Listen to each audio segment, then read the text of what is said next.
안녕하세요. 쇼핑맨입니다. 쿠팡에서 물건 살 때 보통 뭐부터 보시나요? 아마 대부분 상품평 개수와 별점을 먼저 보실 겁니다. 상품평 1만 개, 별점 4.8 이렇게 되어 있으면 왠지 괜찮은 제품 같죠? 근데 저는 이 숫자만 보고 구매하면 실패할 수도 있다고 생각합니다. 상품평 개수와 별점은 첫인상일 뿐입니다. 진짜 중요한 건 그 안에 숨어있는 알맹이를 파악하는 겁니다. 오늘은 쿠팡에서 상품평을 제대로 보는 방법 정리해 보겠습니다. 첫 번째, 최신 상품평부터 봐야 합니다. 상품평을 볼 때 전체 평점만 보면 안 됩니다. 예전에 좋았던 제품도 최근에 리뉴얼되면서 상태가 달라졌을 수 있습니다. 포장이 바뀌었을 수 있고, 제품이 바뀌었을 수 있고, 생활용품은 포장 파손이나 품질 변화가 있을 수도 있습니다. 식품은 유통기한 문제나 정책이 달라질 수도 있고요. 전자제품은 구성품이나 모델이 바뀌었을 수도 있습니다.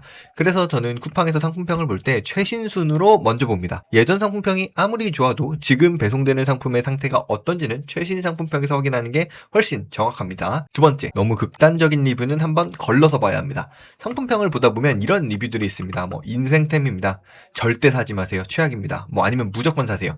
이렇게 극단적인 상품평들이 있는데 이런 리뷰도 참고는 할 수 있지만 이런 극단적 리뷰는 그대로 믿기 어렵습니다. 좋은 리뷰든 나쁜 리뷰든 감정이 너무 많이 들어간 후기는 판단에 방해가 될 수 있으니까요. 지나치게 칭찬만 하거나 너무 깎아내리는 리뷰는 걸러서 봐야 합니다. 그래서 우리가 더 중요하게 봐야 할 리뷰는 장점과 단점이 같이 섞여 있는 리뷰입니다. 예를 들면 이런 식이죠. 가격은 좋은데 생각보다 조금 얇아요. 맛은 괜찮은데 조금 달아요. 제품은 괜찮은데 포장이 아쉬워요. 너무 맛있는데 건강에 걱정돼요. 이런 것들 있잖아요. 완벽한 상품은 거의 없습니다. 장점이 있으면 단점이 있기 마련이고요. 우리는 상품평에서 그 상품이 어떤 장점을 가지고 있고 단점을 가지고 있는지 파악하고 제품의 장점이 단점을 상쇄해서 내가 구매할 가치가 있느냐 이걸 파악해야 합니다. 그렇기 때문에 장점과 단점을 함께 담은 진짜 리뷰가 우리 구매 판단에 진짜 도움이 되는 리뷰입니다. 칭찬만 있는 상품평은 걸러서 봐야 합니다. 자, 세 번째. 2점에서 3점짜리 낮은 별점의 리뷰를 골라서 보세요. 많은 분들이 바로 위에 나오는 5점짜리 리뷰를 먼저 보는데요. 이 5점짜리 리뷰는 장점 위주로 적혀있는 경우가 대다수입니다. 그리고 쿠팡에서는 이런 5점짜리 장점 위주의 긴 리뷰를 위로 올려주는 경향이 있습니다. 그럼 반대로 1점짜리 리뷰를 보면 되는 거 아니냐라고 하실 수 있는데 1점 리뷰는 배송사고나 감정적인 불만 혹은 상대방 경쟁업체의 의도적인 비하가 있을 수 있습니다. 그런데 2점이나 3점짜리 리뷰에는 실제 제품의 아쉬운 점이 구체적으로 적혀있는 경우가 많습니다. 다만 여기서 이제 중요한 게 있죠. 낮은 별점이라고 해서 무조건 제품이 나쁜 게 아닙니다. 제품에 대한 불만인지, 배송에 대한 불만인지, 판매자 응대에 대한 불만인지 이런 것들을 구분해서 볼 줄 알아야 해요. 예를 들어 상품은 괜찮은데 배송 중 박스가 찌그러졌다는 리뷰라면 이거는 제품의 문제라기보다 배송의 문제거든요. 이거는 상품평을 볼 때 낮추지 않아도 될 것을 우리가 낮춰서 생각할 수 있는 여지가 있는 상품평입니다. 반대로 여러 사람이 반복해서 생각보다 작다, 재질이 얇다, 냄새가 난다, 고속 충전이 안 된다 이런 리뷰들을 남긴다라고 하면은 이건 체크해야 할 사항입니다. 낮은 별점 리뷰 하나가 중요한 게 아니라 같은 단점이 반복되지 않는지를 별점 2점이나 3점짜리 리뷰에서 찾아내야 합니다. 네 번째, 내가 구매하려는 옵션의 상품평인지를 한번 체크해 보셔야 합니다. 예를 들어 나는 500ml짜리 제품을 사려고 하는데 상품평은 1리터 제품에 대한 내용일 수 있고요. 나는 화이트 색상을 보고 있는데 블랙 색상에 대한 내용일 수 있습니다. 특히 전자제품, 나는 신형 모델을 보고 있는데 구형 모델에 대한 리뷰인 경우가 많습니다. 그렇기 때문에 이런 것들을 구분해서 내가 구매하려는 옵션에 대한 상품평인지 확인을 하셔야 합니다. 여기서 좀 아쉬운 부분이 있는데요. 쿠팡이 옵션별로 상품평이 완벽하게 구분되어서 볼 수 있는 기능이 없어요. 그래서 상품평을 읽을 때 후기 안에 적힌 용량이나 색상, 수량, 모델명 이런 것들을 직접 확인해 주시는 게 좋습니다. 모든 상품평을 그렇게 볼 수는 없겠지만 내 구매 의사결정에 주요한 영향을 주는 그런 상품평들에 대해서는 옵션 정보까지 꼭 같이 확인을 해주셔야 합니다.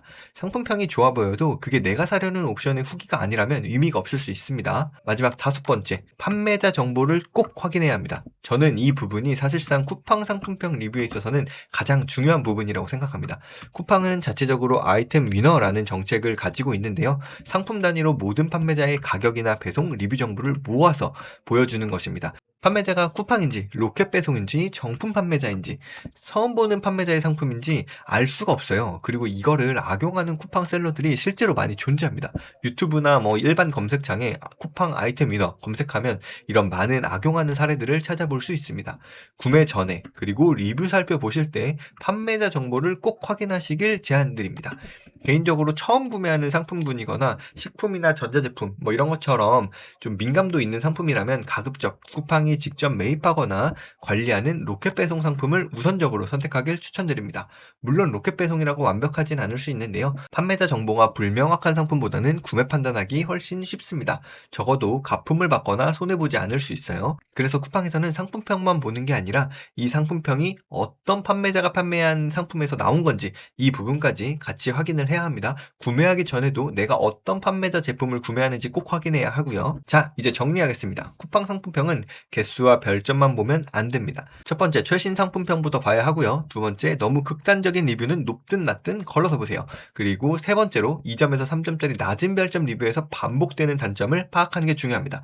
네 번째, 내가 구매하려는 옵션의 상품평인지 다시 한번 확인해보는 습관이 중요하고요. 마지막 다섯 번째, 판매자 정보와 배송 방식을 확인하셔야 합니다. 별점 5점이라고 무조건 좋은 상품이 아닙니다. 상품평이 100만 개 쌓였다고 해서 무조건 믿을 만한 제품도 아닙니다. 진짜 중요한 건 상품평 안에서 반복되는 단점을 찾고 내가 사려는 옵션과 판매자 정보까지 확인하는 습관입니다. 상품평을 제대로 살펴보면 실패 확률을 확실하게 줄일 수 있습니다. 똑똑하게 보고 똑똑하게 구매하시길 바랍니다. 오늘 영상은 여기서 마무리하겠습니다. 더 도움이 되는 쇼핑 팁으로 돌아오겠습니다. 감사합니다.